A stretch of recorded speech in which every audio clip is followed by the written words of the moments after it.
Hello again. Tonight, political ructions left, right and centre and living with the legacy of Sir Peter Blake.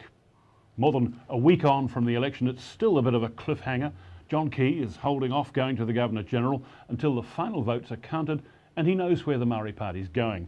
The big unknown is how the count of special votes in the marginal seats of Christchurch Central, Waitakere, Waimakariri and Auckland Central will affect the balance of power, and that's not likely to be known until the end of the week.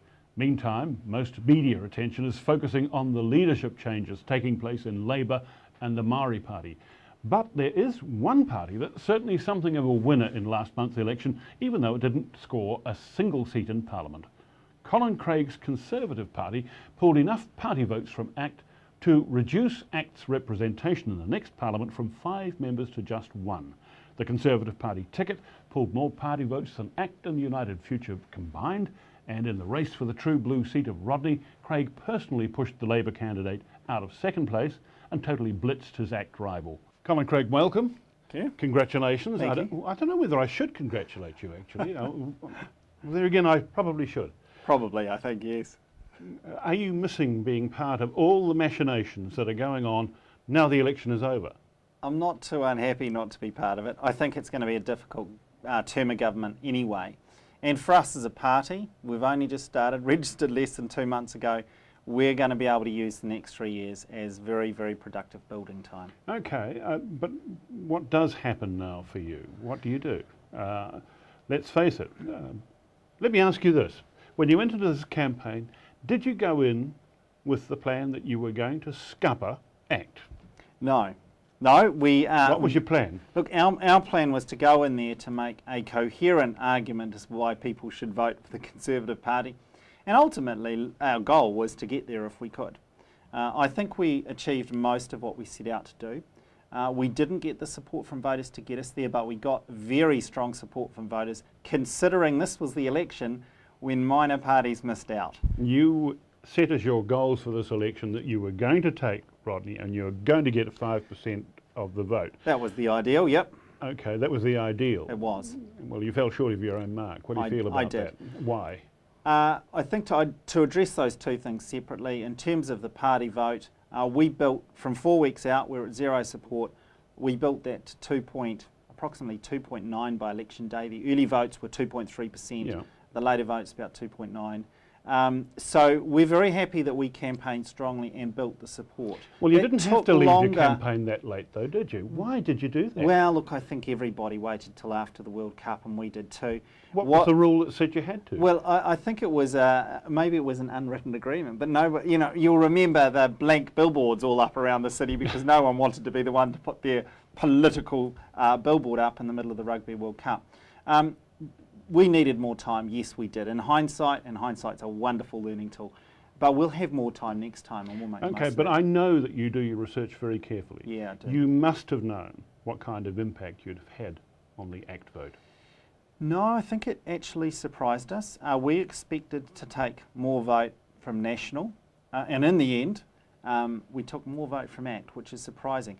I think there's an explanation for it. You sure did. Almost every vote they lost, you collected. Well, I'm not so sure it splits that neatly. So I think some of the ACT vote 55,000 and they went from 78 to 21, yeah, so a fair whack of that must have come your way. It certainly did come our way. I think there's a very interesting analysis there if you look at what the ACT party ended up being at this election. Obviously, with John Banks as their lead candidate, who I would suggest is somewhat more conservative than myself. It was very interesting to see the Liberal or Libertarian Party with John Banks as their lead MP. It's an unusual situation. I think that contributed to ACT's demise, actually. Let me ask you this. I'd like to get your perspective on the support that you actually gained. Who was it that you really were targeting? And I know you've done some pretty careful targeting. We identified a number of groups that we saw as potential supporters. Number one, farmers. It's partly because they're socially and fiscally conservative, partly because of our policy in scrapping the emissions trading scheme. We know we got good support from them, and in all the rural electorates, our party vote support was high. We also targeted, I call them the values voter. These are, conservative family people, often churchgoers, the people that sort of go, well, you don't like the progressive liberalisation of laws. I don't think we got as strong a support from them as we would have hoped. We also Is that because you said that you weren't terribly interested in leading a Christian party? Well, it may be. And why not? It may be. Why not? Well, I was You're a Christian. Oh yeah, I am, but I never felt comfortable doing that. I think it's too narrow a focus, perhaps. And maybe that did hurt us, but I think it's better to be true to who you set out to be. The other thing is we targeted older people.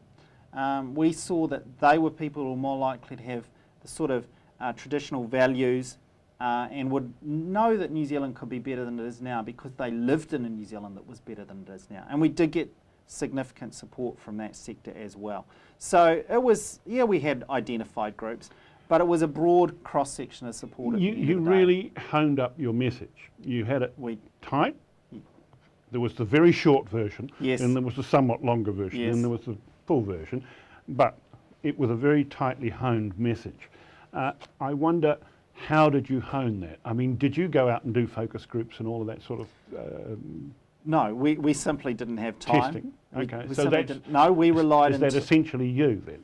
Well, partly me, partly the board, and partly the fact that we had a growing number of members and they were able to give... And we would ask them, what is it about what we're saying that attracts you? So we were very quickly responding to those that were joining us and seeing what it was that was impacting them. Well, I'm interested in those who were joining you. When you pulled together your party list of candidates, yes, how did that happen? Did you go out and target people, or did they target you? We wrote to all our members and we said, we're going to need candidates. Yeah, would but you went be willing outside to your stand? own boundaries. You had people like Larry Baldock, for instance, whom you would have come across in other areas. Yeah, look, we had a number of other minor parties who we said basically, and basically it was an approach from us saying, look, maybe there's some reason for us to work together. So, for example, our lead Asian candidate came across from the New Citizens Party, with the Kiwi Party. We had Pacific in New Zealand, and we had 4 or 5 Pacific candidates that came across from them. So, yes, we did go outside our membership, although they all became members and they all joined in the effort in the end.